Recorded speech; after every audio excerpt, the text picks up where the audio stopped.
Donc,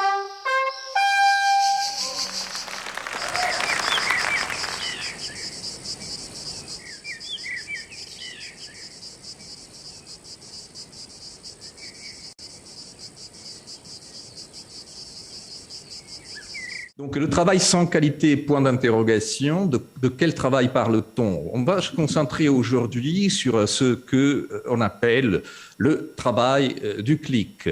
Et qu'est-ce que le travail du clic? D'une manière abstraite, on peut fournir une première définition, mais je vais tout de suite vous donner aussi des exemples. C'est un travail qui passe par les plateformes. Les plateformes sont des applications ou des portails web que vous connaissez très bien. On va de Uber à Amazon, à Google même. C'est du travail qui est donc négocié sur ces plateformes, recruté par ces plateformes. Et en plus, c'est un travail qui produit de la data, qui produit des données, qui sont souvent utilisées pour préparer, produire de l'intelligence artificielle. On dit aussi entraîner l'intelligence artificielle. Je vais vous donner encore des exemples très précis dans une slide. Encore, c'est un travail tâcheronisé. Et là, on revient à la question de son prétendu manque de qualité. Et tâcheronisé, on pense tout de suite effectivement à un travail qui n'est pas fait comme il faut, mais surtout c'est un travail réduit en petites tâches, en micro-tâches, on les appelle, parce que c'est des actions, des activités qui durent parfois quelques secondes, quelques minutes, tout au plus, et qui sont payées quelques centimes ou quelques dollars ou euros tout au plus. Encore une fois, commençons par un exemple concret. Ça, c'est un exemple d'un travail que vous toutes et vous tous, et moi-même, nous réalisons à chaque fois que nous cherchons, par exemple, à récupérer un mot de passe ou à accéder à un forum sur Internet. On a un message qui nous dit « il faut que vous montriez que vous n'êtes pas un robot ». Et qu'est-ce que ça veut dire, montrer qu'on n'est pas un robot? Qu'on va faire ce travail qu'un robot a déjà tenté de faire et il a échoué. Un robot, ça veut dire une intelligence artificielle. Alors, en l'occurrence, on nous présente une image comme celle que vous voyez à l'écran, j'espère, et on nous demande, par exemple, d'identifier des signaux ou alors des feux de circulation et ainsi de suite. Pourquoi fait-on ça et qu'est-ce que cela a à faire avec les robots? Parce que ce dispositif que vous voyez, qui s'appelle reCAPTCHA, a été lancé par Google, qui s'en sert pour collecter des données qui servent pour entraîner, donc justement pour préparer, pour enseigner à ces véhicules autonomes à être autonomes. Parce qu'un véhicule autonome, même s'il nous est vendu comme un espèce de rêve de voiture qui marche, disons, sans chauffeur, en réalité est une voiture qui est dotée d'un capteur sur son toit, qui enregistre tout ce qui se passe autour et qui est capable, comme on le voit dans cette vidéo que j'espère vous voyez à l'écran, est capable ensuite de reconnaître différents objets, donc reconnaître d'autres voitures, des signaux, des bâtiments, des feux, donc exactement les choses, les objets qu'on s'était retrouvés, vous et moi et nous tous, à identifier dans les reCAPTCHA. reCAPTCHA est un exemple de travail gratuit, payé donc zéro et sans qualité parce qu'il est confié à n'importe qui, à n'importe quel moment. Mais une partie considérable de ce travail sur la planète Terre est réalisée en réalité par des personnes qui sont payées presque zéro, qui sont payées très, très faiblement et qui donc s'adonnent à ce même travail de, par exemple, ajouter des labels, identifier des objets, donc détourer des objets. Ça prend encore une fois quelques secondes, quelques minutes tout au plus et ils sont par la suite payés. Donc comment sont-ils payés et comment sont-ils recrutés, ces personnes? Parce que vous et moi, on tombe sur des reCAPTCHA et on se met à faire de l'entraînement d'intelligence artificielle et du digital labor gratuit par hasard. Mais ces personnes-là sont recrutées via des plateformes spécialisées, comme Amazon Mechanical Turk. Amazon Mechanical Turk est donc une plateforme de Amazon, n'a rien à voir avec la Turquie, mais elle est basée sur la métaphore du Turc mécanique joueur d'échecs, qui fut la première intelligence artificielle, donc qui simulait le processus cognitif d'un joueur d'échecs au XVIIIe siècle. Mais il y avait un pépin, donc il s'agissait en réalité d'un canular. À l'intérieur de cette intelligence artificielle se cachait une intelligence bien réelle, celle d'un joueur d'échecs, qui n'était pas un grand maître des échecs, loin de là. Donc c'était un joueur d'échecs sans qualité, lui aussi, et qui faisait bouger les pièces sur l'échiquier. La même métaphore est reprise aujourd'hui sur Amazon Mechanical Turk pour faire de ce qu'on appelle de l'intelligence artificielle, donc de la fausse intelligence artificielle parfois, mais dans la plupart des cas pour entraîner les intelligences artificielles. Et les personnes sont recrutées sur Amazon Mechanical Turk pour réaliser des tâches qui sont payées, comme vous le voyez, quelques centimes, 2 centimes, 1 centime, et parfois moins qu'1 centime. Donc, quand c'est 0 centime, ça veut dire qu'ils sont payés 0,00001 centime, ce qui arrive parfois. Mais il faut se demander tout de suite qui sont-elles et qui sont-ils ces personnes qui acceptent de réaliser ce travail pour presque rien, et un travail sans qualité, encore une fois.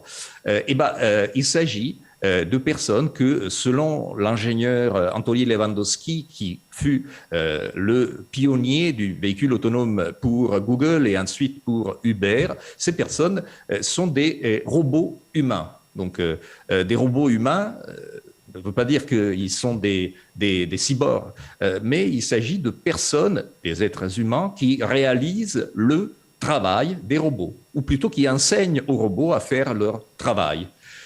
Uber, en l'occurrence, qui est dernièrement au centre d'une énorme polémique et de fuite d'informations relatives à ces mensonges des dernières années, encore une fois, avait communiqué il y a quelques années sur l'identité de ces robots humains et les avait présentés comme des jeunes blancs, blonds, bien organisés, qui travaillaient dans un endroit paisible, qui paraissait donc une start-up, et dont le travail était après tout un travail social, relax. Donc ils travaillaient ensemble en bonne intelligence pour entraîner les intelligences artificielles. La réalité, comme vous pouvez l'imaginer, est un peu différente de cela. Les robots humains, donc ces travailleurs du clic, ressemblent plutôt à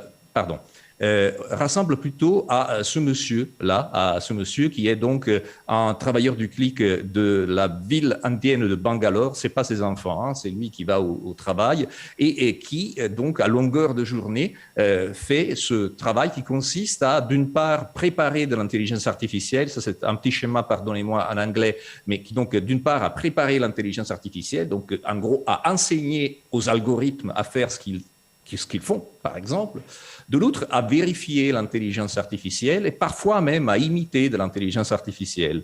Je vous donne quelques exemples. Bon, j'imagine que sur la préparation, sur l'entraînement d'intelligence artificielle, vous avez plus ou moins compris de quoi il s'agit. Il faut fournir aux intelligences artificielles suffisamment d'exemples pour qu'elles apprennent, donc ce qu'on appelle l'apprentissage automatique. Mais une fois qu'elles ont appris ces intelligences artificielles, il faut vérifier que ce qu'elles produisent correspond à une certaine qualité et à ce qu'elles promettent de faire. Donc, parfois, on a des personnes comme cette travailleuse que nous avons interviewée dans le cadre de notre documentaire Invisible, les travailleurs du clic, réalisé pour France Télévisions. Donc, c'est une travailleuse malgache, donc à Madagascar, qui vérifie que les intelligences artificielles déployées sous forme de chatbots, donc de robots qui dialoguent avec vous sur des sites web, par exemple, fassent bien leur travail.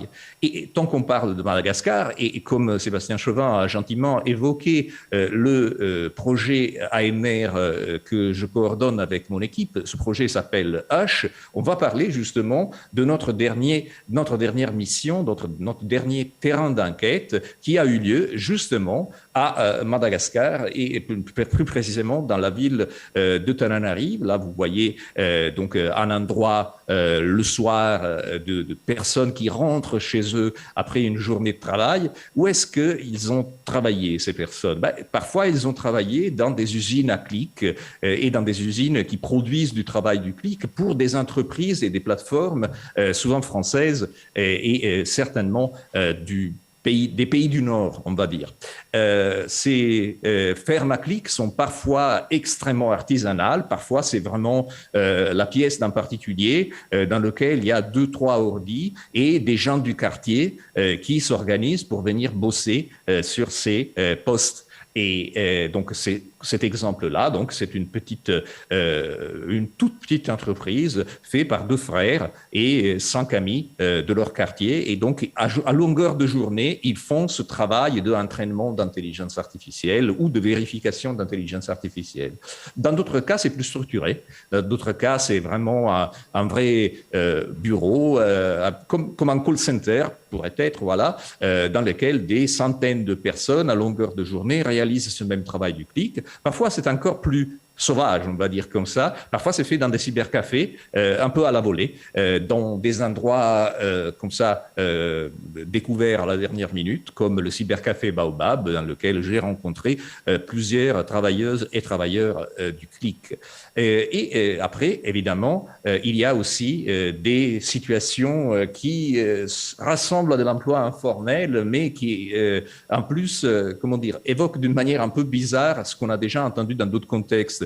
Par exemple, le fait que les startups commencent dans des garages. Là, c'est certainement des personnes qui travaillent dans des garages, mais pas dans des startups à la Apple ou à la Silicon Valley. Voilà, donc ça, c'est par exemple une maison dans un quartier populaire de Tananarive. Donc, ça peut paraître une maison tout à fait paisible. Dans chacune des pièces de cette maison, il y a entre 20 et 25 personnes qui, à longueur de journée, encore une fois, réalisent ce travail du clic en échange d'une rémunération qui est à peine l'équivalent de 100 € européens.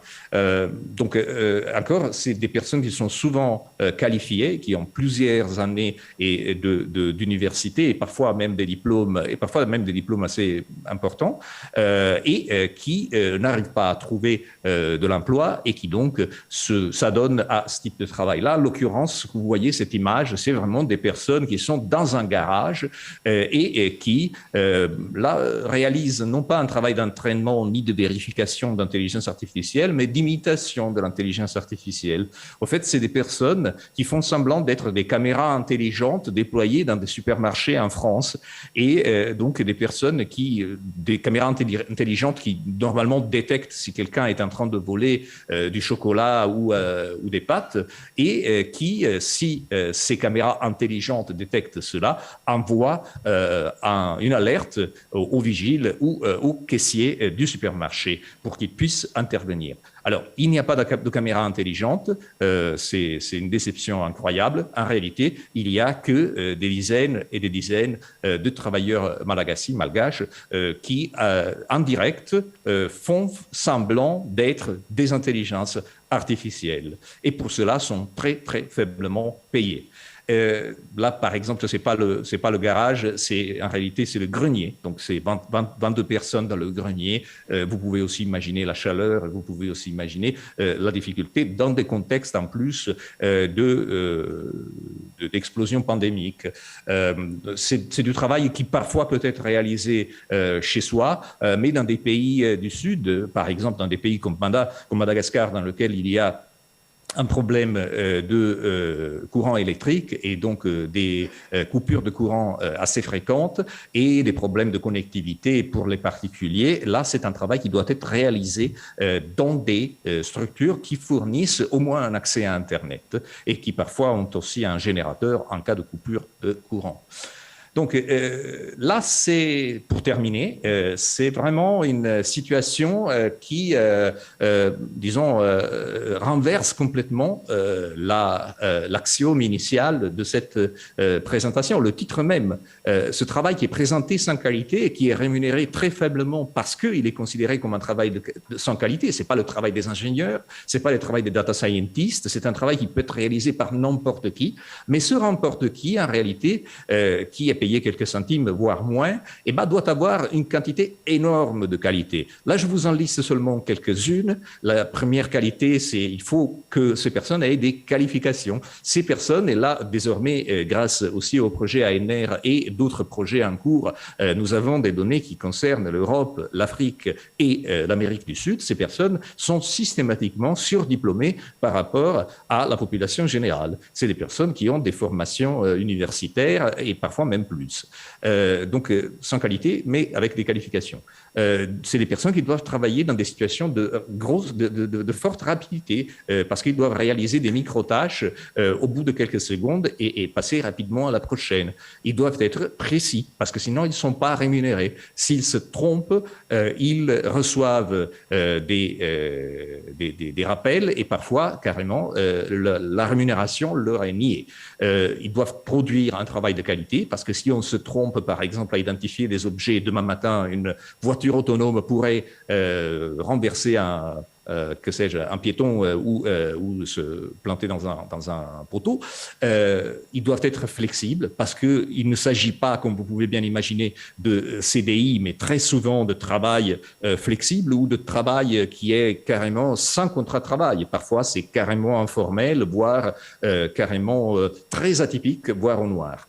Ils doivent être capables de travailler en autonomie, mais en même temps, ils doivent être capables de travailler au sein d'une équipe qui est faite par une foule de personnes qui réalisent eux-mêmes leur même activité. Ils doivent être capables de faire du multitasking, c'est-à-dire d'être multitâche, parce qu'ils doivent passer d'une tâche à l'autre, littéralement, parfois des tâches très différentes, et quand même, ils doivent être capables de respecter des échéances et donc de bien organiser leur temps. Ils doivent maîtriser une ou plusieurs langues dans le contexte du projet Hush. Nous avons affaire à des travailleurs qui systématiquement parlent malagasy et anglais et désormais de plus en plus de personnes qui parlent aussi de l'anglais et de l'espagnol pour chercher à gratter aussi d'autres marchés, pour ainsi dire, donc d'autres propositions de micro-travail faites sur des plateformes hispanophones ou anglophones. Et ils doivent aussi maîtriser le contexte culturel, parfois leur propre contexte culturel, donc par exemple les lois, les normes, les codes culturels de leur pays d'origine, mais aussi du pays d'origine de l'entreprise ou de la plateforme pour laquelle ils travaillent. S'ils travaillent pour Amazon ou s'ils travaillent pour, que sais-je, une plateforme française, le contexte change. Un exemple que je vous donne, et c'est seulement cet exemple final, encore un autre terrain d'enquête qu'on avait mené dans le cadre de ce projet H, c'était il y a 2 ans en Égypte. En Égypte, on a des travailleuses du clic égyptiennes qui, à longueur de journée, entraînent des systèmes de reconnaissance faciale et des systèmes de reconnaissance de présence humaine, donc des intelligences artificielles chinoises. Les codes disons, les codes éthiques et les codes même de la pudeur, on va dire comme ça, diffèrent largement entre un pays comme la Chine et un pays comme l'Égypte. Et donc, les micro-travailleuses, les égyptiennes, doivent se plier, on va dire comme ça, aux normes et au contexte culturel de la plateforme chinoise qui les a recrutées. Et je termine avec ça, ils doivent aussi avoir un énorme capital social. Capital social veut dire avoir des ressources relationnelles en termes de connaissances humaines, en termes de personnes qui peuvent vous filer un coup de main, qui peuvent vous renseigner sur un sujet, qui peuvent parfois vous aider quand vous êtes dans une situation de difficulté, qui est extrêmement important pour suppléer à tout ce que leur travail ne leur donne pas en termes de protection sociale, en termes même de reconnaissance et de définition de leur propre identité et de leur sens de la communauté. Voilà, j'ai terminé et je termine seulement avec quelques images de mes collaborateurs Ange Rambou et Maxime Cornet et Clément Leludec qui ont participé avec moi à ce projet et qui donc ont été avec moi sur le terrain. Merci à vous toutes et vous tous.